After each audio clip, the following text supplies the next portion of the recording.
नमस्कार दोस्तों, आप देख रहे हैं आरसीएन न्यूज। आज हम बात करेंगे आज की बड़ी खबरों के बारे में जो विभिन्न भर्तियों परीक्षाओं से संबंधित है। वीडियो पसंद आए तो लाइक करिएगा, चैनल को सब्सक्राइब करिएगा, बेल आइकन दबाइएगा और ऑल पर सेट करना मत भूलिएगा, जिससे हमारी वीडियो का नोटिफिकेशन आपके पास सबसे पहले पहुँच जाए, वीडियो को आप सबसे पहले देख पाएँ। पहली खबर पुलिस कांस्टेबल भर्ती 2018 को लेकर है। पुलिस कांस्टेबल भर्ती 2018 में अनियमितता को लेकर दाखिल याचिका में सुनवाई के दौरान पुरुष अभ्यर्थी के प्रवेश पत्र पर महिला का फोटो लगाए जाने की बात सामने आने पर मूल प्रवेश पत्र तलब कर लिए गए।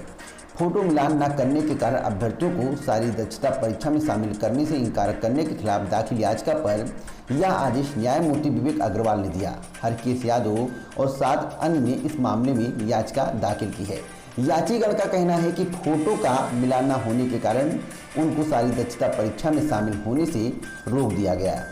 आपको बता दें कि जबकि पुरुष के प्रवेश पत्र पर महिला का फोटो था, एक अन्य मामले में अभ्यर्थी ने फोटो लगाया ही नहीं था, उसका फोटो भी नहीं मिला। सरकार की तरफ से कहा गया कि याचियों के आवेदन में लगी फोटो उनकी शारीरिक दक्षता परीक्षा में आने पर मैच नहीं कर रहे, इसलिए उन्हें रोक दिया गया है। कोर्ट ने राज्य सरकार को 9 नवंबर 2020 तक हलफनामा दाखिल करने का निर्देश दिया है। सरकारी अधिवक्ता ने कोर्ट में बताया कि याचियों का अंगूठा निशान भी नहीं मिल रहा है। कोर्ट ने 2 याचियों के प्रवेश पत्र नमूने के तौर पर जमा करने का निर्देश दिया है। अब देखना होगा कि 9 नवंबर 2020 के बाद जो हलफनामा आता है या 9 नवंबर तक जो हलफनामा आता है उसमें क्या लिखा होता है, उसी के आधार पर अगली बहस होगी और बहस में जो भी कुछ होगा इस चैनल के माध्यम से आपको बताया जाएगा। अगली खबर CHSL परीक्षा में 39.54% अभ्यर्थी शामिल। कर्मचारी चयन आयोग की ओर से आयोजित कंबाइंड हायर सेकेंडरी लेवल 2019 की टियर 1 परीक्षा बुधवार को पूरी हो गई। SSC मध्य क्षेत्र के तहत उत्तर प्रदेश और बिहार के 19 जिलों में आयोजित इस परीक्षा में अभ्यर्थियों की उपस्थिति 39.34% रही। अगली खबर पॉलिटेक्निक की काउंसलिंग को लेकर है। कल से होगी चौथे चरण की काउंसलिंग। आपको बता दें कि संयुक्त प्रवेश परीक्षा परिषद ने पॉलिटेक्निक में दाखिले के लिए आयोजित हो रही काउंसलिंग प्रक्रिया में बदलाव किया है। चौथे चरण की काउंसलिंग अब 23 अक्टूबर 2020 से शुरू होगी। इसके बाद बाकी अन्य 8 चरणों की काउंसलिंग की जाएगी। पहले जारी कार्यक्रम के अनुसार 21 अक्टूबर 2020 से होनी थी। छात्रों को आगे की काउंसलिंग प्रक्रिया के बारे में परिषद ने अपनी वेबसाइट पर जानकारी उपलब्ध करा दी है। परिषद के सचिव SK बैस ने बताया कि चौथे चरण की काउंसलिंग के लिए छात्र 30 अक्टूबर से 24 अक्टूबर 2020 तक पंजीकरण करा सकते हैं। इसमें उन छात्रों को मौका दिया जाएगा जिनका प्रथम 3 मुख्य चरण की काउंसलिंग में दाखिला नहीं हो पाया है। तो अगर आपका दाखिला नहीं हो पाया है, आप छूट गए थे, तो आप पंजीकरण करा सकते हैं। अगली खबर सेवा योजन नियुक्ति को लेकर है। आपको बता दें कि प्रदेश के सभी जिलों में अब सरकारी विभाग में आउटसोर्सिंग कर्मचारियों की नियुक्ति सेवा योजन विभाग के जरिए होगी। इस संबंध में शासनादेश जारी कर दिया गया है। आगामी 27 अक्टूबर 2020 को निदेशक कुणालू सिल्कू इस संबंध में प्रदेश के सभी मुख्य विकास अधिकारी और जिला सेवा योजन अधिकारी के संग वीडियो कॉन्फ्रेंसिंग करेंगे। इसके बाद नई व्यवस्था प्रदेश में लागू कर दी जाएगी। तो बदलाव किया गया है।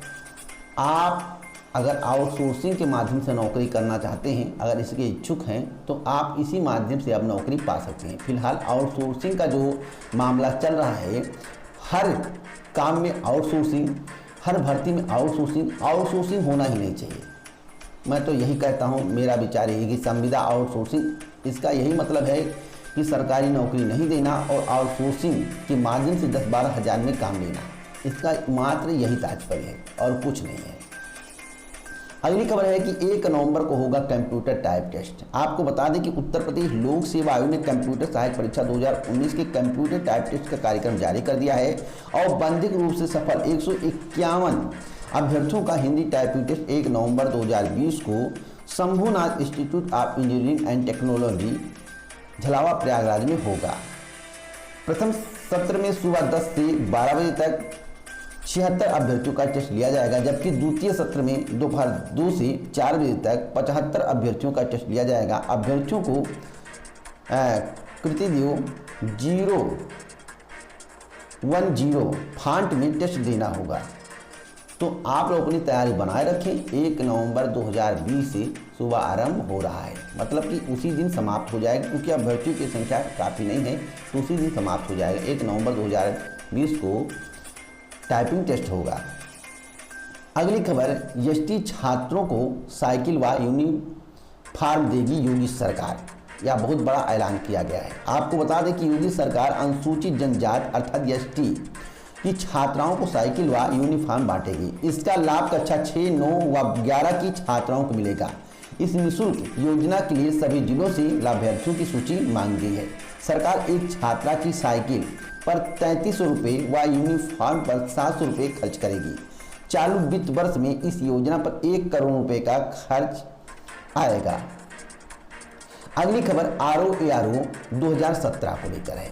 आपको बता दें कि समीक्षाधिकारी और सहायक समीक्षाधिकारी भर्ती परीक्षा 2017 के चयनित अभ्यर्थियों में से जो अभ्यर्थी अभिलेख सत्यापन से वंचित रह गए हैं, उन्हें उत्तर प्रदेश लोक सेवा आयोग ने एक अंतिम अवसर प्रदान किया है। वंचित रह गए चयनित अभ्यर्थी 27 अक्टूबर 2020 को आयोग में आकर अपने अभिलेखों का सत्यापन करा सकते हैं। अगर आप छूट गए हैं, आप सत्यापन किसी कारणवश नहीं करा पाए हैं, तो आप जा सकते हैं। अगली खबर है कि अनर्ह अभ्यर्थियों को परीक्षा में शामिल होने की अनुमति। उत्तर प्रदेश उच्चतर शिक्षा सेवा आयोग ने प्राचार्य पद की लिखित परीक्षा में शामिल होने के लिए अनर्ह घोषित किए गए 220 अभ्यर्थियों को शामिल होने की अनुमति दे दी है। हालांकि साक्षात्कार से पूर्व उनके अभिलेखों की जांच की जाएगी और सब कुछ ठीक मिलने पर ही उन्हें साक्षात्कार में शामिल होने दिया जाएगा।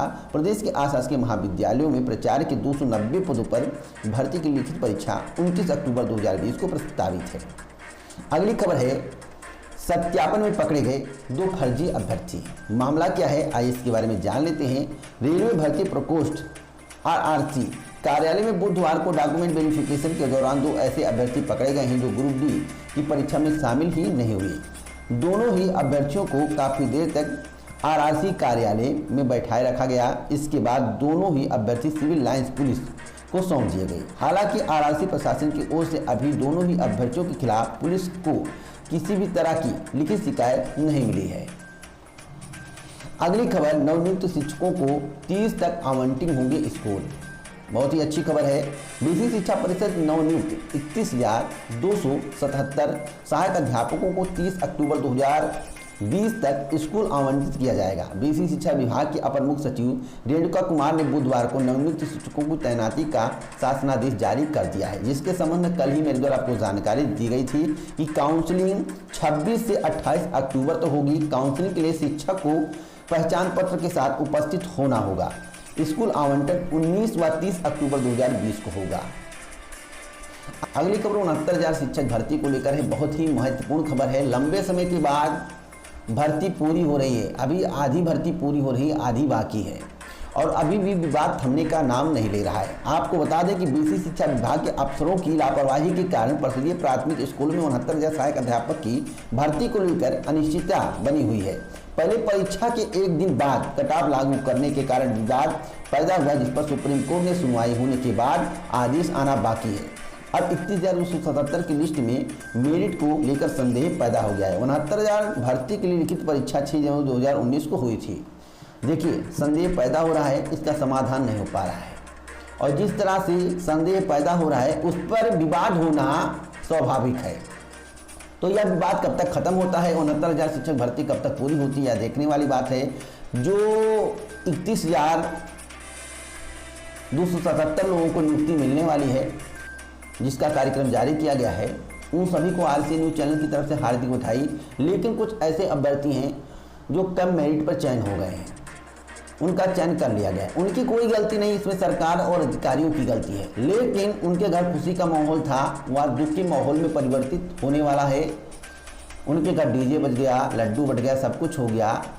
गांव मोहल्ले चौराहे पर ढिढोरा पिट गया कि मेरा पुत्र मेरी पुत्री सहायक अध्यापक पद पर तैनात है, अब उन्हें बाहर कर दिया जाएगा, तो उन पर क्या बीतेगी, इसका सरकार जवाब दे। अगली खबर, डॉक्टर KL पटेल के साले भतीजे ने खोल दी कई राज।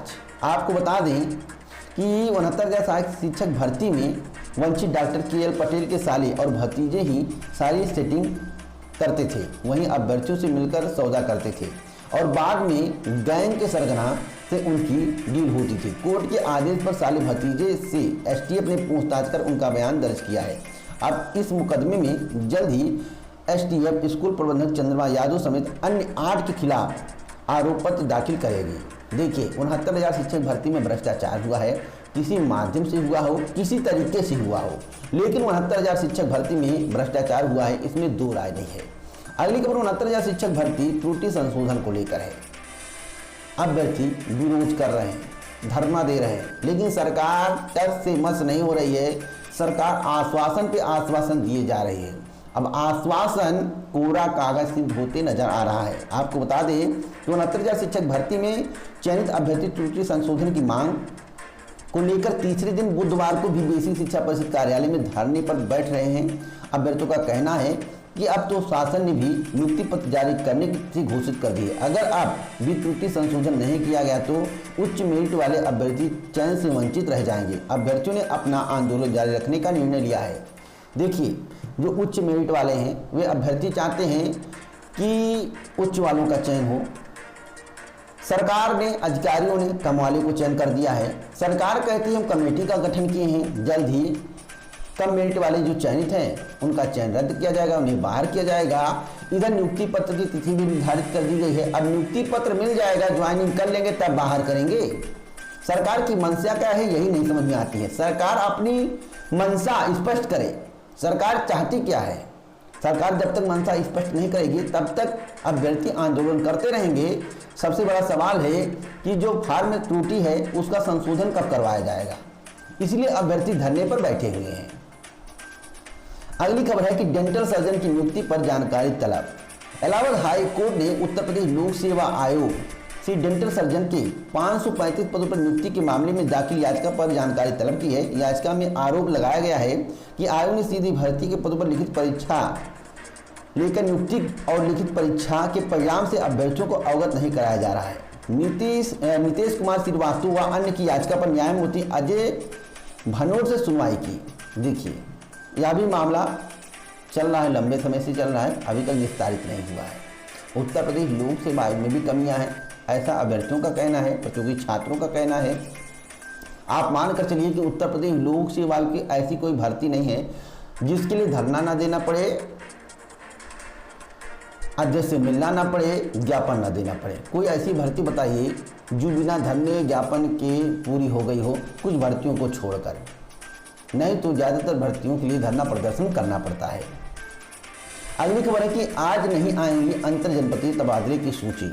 आपको बता दें कि परिषदीय विद्यालयों में शिक्षकों के अंतर जनपदीय तबादले की सूची बृहस्पतिवार को जारी नहीं की जाएगी। दरअसल इस मामले में उच्च न्यायालय ने दिव्या गोस्वामी बनाम उत्तर प्रदेश राज्य व अन्य की याचिका पर सुनवाई करते हुए निर्णय सुरक्षित किया है। 3 नवंबर को निर्णय आने की संभावना है, तो आप लोग 3 नवंबर तक का वेट करें। उसके बाद जो अंतर जनपदीय तबादले की सूची है जारी की जाएगी। अगली खबर है कि 30 अभ्यर्थियों की काउंसलिंग 28 व 29 अक्टूबर 2020 को 8,500 सहायक अध्यापक भर्ती में पुनर्मूल्यांकन के बाद सफल घोषित किए गए 30 अभ्यर्थियों की नियुक्ति के लिए काउंसलिंग के आयोजन एवं नियुक्ति पत्र जारी किए जाने की तिथि आगे बढ़ा दी गई है। तिथि बढ़ाकर 28 व 29 अक्टूबर 2020 कर दी गई है। अगली खबर है कि साल से परीक्षा के इंतजार कर रहे अभ्यर्थी। एपीएस भर्ती 2013 का मामला है। आपको बताना चाहता हूं कि अपर निजी सचिव उत्तर प्रदेश सचिवालय परीक्षा एपीएस परीक्षा 2013 एवं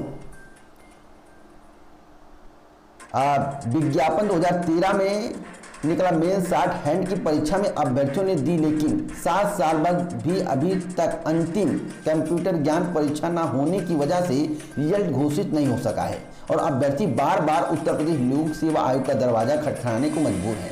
अभी तक उत्तर प्रदेश लोक सेवा आयोग ने इस पर कोई ठोस आश्वासन नहीं दिया है कि भर्ती का क्या होगा, आगे क्या प्रक्रिया चलेगी या नहीं चलेगी, भर्ती रद्द होगी क्या होगी। अभी तक उत्तर प्रदेश लोक सेवा आयोग ने कुछ ठोस शब्दों में अभ्यर्थियों को, प्रतियोगी छात्रों को जानकारी नहीं दी है। अगली खबर है कि 82% शिक्षकों की नहीं हो रही है नई पेंशन कटौती। आपको मैं बता दूं कि नई पेंशन योजना लागू होने के 15 साल बाद भी बड़ी संख्या में शिक्षक और कर्मचारियों की कटौती शुरू नहीं हो सकी है। प्रयागराज में विशेष शिक्षा परिषद के प्राथमिक एवं उच्च प्राथमिक स्कूलों में कार्यरत शिक्षकों की हालत सबसे खराब है। 2005 के बाद नियुक्ति और नवीन पेंशन योजना से आच्छादित 8,360 शिक्षकों एवं शिक्षकेतर कर्मचारियों में से मात्र 1,502 अर्थात 18% ही कटौती शुरू हो सकी है। इसके लिए भी परेशान है उत्तर प्रदेश, परेशानी का गढ़ है। उत्तर प्रदेश में सभी परेशान हैं। कोई रोजगार को लेकर परेशान है, कोई पेंशन को लेकर परेशान है, कोई विज्ञापन को लेकर परेशान है, कोई धरने को लेकर परेशान है। सब कुछ है, सब परेशान है। धरना देकर थक जा रहे हैं, कुछ नहीं हो रहा है। मांग ज्ञापन क्या नहीं हो रहा है, कुछ हो रहा है, पता नहीं क्यों नहीं हो रहा है। क्या पूर्ण बहुमत की सरकार है, इसकी वजह से कुछ नहीं हो रहा है? क्या पूर्ण बहुमत का असर है? अगर पूर्ण बहुमत की सरकार बनाओगे तो ऐसा ही होगा। अगली खबर है कि केंद्रीय कर्मियों को दशहरे से पूर्व बोनस। अगली खबर है कि केंद्रीय कर्मियों को दशहरे से पूर्व बोनस। आपको बता दें कि केंद्र सरकार ने लाखों कर्मचारियों को दिवाली का तोहफा देने का ऐलान किया है। प्रधानमंत्री नरेंद्र मोदी की अध्यक्षता में बुधवार को हुई कैबिनेट की बैठक में देश के 30 लाख केंद्रीय कर्मचारियों को बोनस दिए जाने पर फैसला हुआ है। कर्मचारियों को यह बोनस दशहरे से पहले मिल जाएगा। केंद्रीय मंत्री प्रकाश जावड़ेकर ने कैबिनेट बैठक के बाद यह जानकारी दी है। तो आपके लिए खुशखबरी है, आपको बोनस मिलेगा और आप अपने बच्चों को कपड़े, मिठाई और पटाखे खरीद कर लाएं, लेकिन पटाखे कम चलाएं। पटाखे पर रोक लगाएं, मोमबत्ती का यूज करें, दीपक का यूज करें और गरीबों से दीपक खरीदें। जो दिए के लिए होता है मिट्टी का बर्तन, वह गरीबों से खरीदें, अमीरों से ना खरीदें, क्योंकि अमीर भी दुकान पर रखे रहते हैं। तो गरीब की मदद करें। अगली खबर है कि छात्रवृत्ति नवीनीकरण में 50% अंक की वैधता खत्म। केंद्र सरकार ने अल्पसंख्यक छात्रों को नवीनीकरण आवेदन में 50% अंक की वैधता समाप्त कर दी है। इससे काफी छात्रों को राहत मिलेगी। नया आदेश आने के बाद विभाग की ओर से सभी संस्थाओं को नए सिरे से आवेदन के निर्देश दिए गए हैं। तो वैधता 50% वाली खत्म कर दी गई है। अगली खबर है कि घर बैठे आधार में नाम पता ठीक कर सकेंगे। यह बहुत अच्छी व्यवस्था है और इससे सभी खुश हैं। आपको बता दें, अब घर बैठे ऑनलाइन की आधार कार्ड में नाम, पता, जन्म तिथि, लिंग और भाषा को अपडेट किया जा सकता है। यह सेवा भारतीय विशिष्ट पहचान प्राधिकरण अर्थात UIDAI ने शुरू की है। UIDAI के आधार सेल्फ सर्विस अपडेट पोर्टल अर्थात SSUP पर जाकर लोग अपने जनसांख्यिकी विवरण को ऑनलाइन अपडेट कर सकते हैं। इसके लिए मोबाइल नंबर का आधार के साथ पंजीकरण होना अनिवार्य है। अगर आपका मोबाइल आधार के साथ पंजीकरण है तो आप संशोधन कर पाएंगे। तो यह व्यवस्था बहुत अच्छी है।